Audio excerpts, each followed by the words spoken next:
Taoiseach, tomorrow night in the AV room, the now multi-award-winning film about the Debenhams dispute is being shown here. You're invited, by the way, direct from the shop stewards.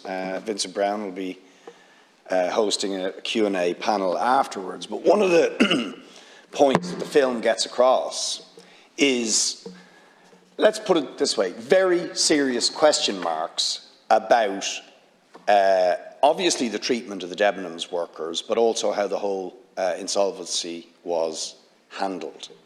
And certainly questions of possible corporate impropriety for which those workers suffered very grievously. And as I think I mentioned to you before, myself and some of the workers and some of the filmmakers, with stuff that we found out, some of which has got across in the film, if you get to see it, it's going out in general release in a week or two. We brought to the Corporate Enforcement Authority, okay, and this relates to Deputy Murphy's point about site serve, okay? You know, if somebody steals something in a shop, the police are called and they can be sort of chased up and potentially prosecuted and imprisoned very, very quickly, right? But you go to the Corporate Enforcement Authority and essentially they've no resources to do anything.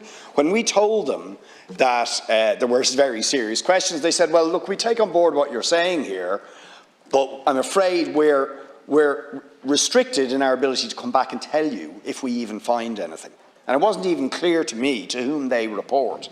Now, the contrast, therefore, between the way white-collar impropriety or outright crime is pursued as against what happens to ordinary people who may be accused of crime is pretty stark. It's pretty stark, Taoiseach. That's what this sort of thing highlights. Don't you think that needs to be addressed as a matter of urgency? I'll ask you, Carla.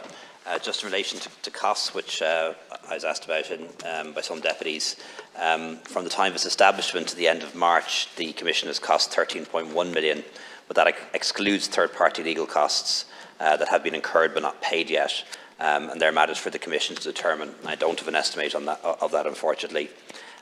Since it was established, the Commission spent £6.2 million on its own legal costs, which relates to 2 senior counsel, 6 junior counsel. It is sanctioned to engage. All legal service fees are paid at the rates provided by government. The per diem rate for senior counsel is €788 a day, and for junior counsel it's €394. The Commission also is sanctioned to engage on a consultancy basis the services of 3 independent experts at a rate of £150 an hour, up to a maximum of £750 a day. One of the experts is still involved in the assessment of third-party legal cost claims received by the Commission, and the Commission may, of course, also engage counsel to assist in any litigations involved in as a requirement. Up until the end of March, the Commission issued 21 directions that third-party legal costs be paid to witnesses who appeared before the Commission. The amount directed for payment by the Commission was £1.5 million approximately. And the State Claims Agency has also sought recoupment from the Department in relation to 8 of the directions received to the value of just under €800,000. Excuse me.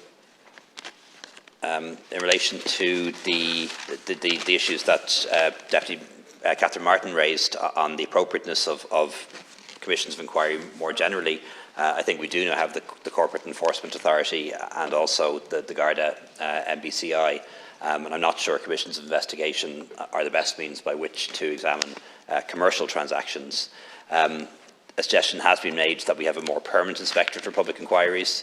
That would require detailed consideration. It was considered by the Law Reform Commission in 2005, and that listed some advantages and disadvantages.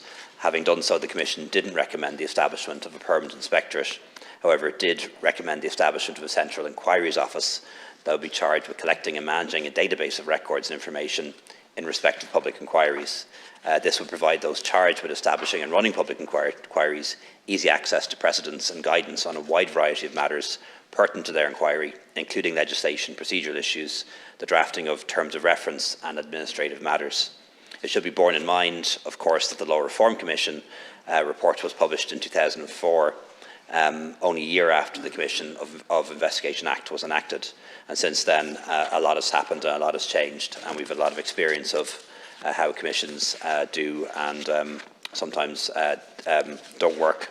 In relation to the wider question of white-collar crime and corporate enforcement raised by Deputy Boyd Barrett and others, the government is ensuring that we have a regulatory framework that promotes and ensures a culture of compliance and good ethical standards in matters of both public and corporate affairs. For example, last year, as Minister for Enterprise, Trade and Employment, I established the Corporate Enforcement Authority that has autonomy and resources to thoroughly investigate suspected corporate wrongdoing. We're increasing staffing levels by nearly 50%, doubling the number of Gardaí, and the authority's budget has been increased by 30% as well. An all-of-government implementation plan is in place to progress the recommendations of the Hamilton Review into Economic Crime that was published back in April 21. It sets out 22 actions to enhance enforcement and prevention capacity in the criminal justice sphere. 6 of those actions are already completed and a number are advanced. So just to give a few examples of what has been done, the Criminal Procedure Bill was enacted in 2021 and that allows for pre-trial hearings to take place, which will improve trials for white-collar crimes, organised crime and other complex offences, and will make it less likely for juries to be sent away during the trial, making the court process faster and more efficient. The Judicial Council has also been engaged in relation to the development of judicial training in respect of complex economic crime and corruption cases. The Advisory Council against Economic Crime and Corruption was established last summer and is chaired by former DPP James Hamilton. There's also a forum of senior reps from the relevant operational bodies that was established in June 21, and that forum meets on a quarterly basis to discuss issues of shared concern, and they also feed into the work of the Advisory Council against Economic Crime and Corruption. The Competition Amendment Act was also signed into law last year, again during my term as Minister for Enterprise, Trade and Employment, and that strengthened the powers considerably of the Competition Authority. Budget increases have been provided to the DPP to augment staffing and resources to deal with increased workload relating to the changes in the nature of volume of criminal investigation files received by the Gardaí and other specialised investigative agencies. And Budget 2023 also provided the allocation of 5 extra staff to the Special Financial Crime Unit.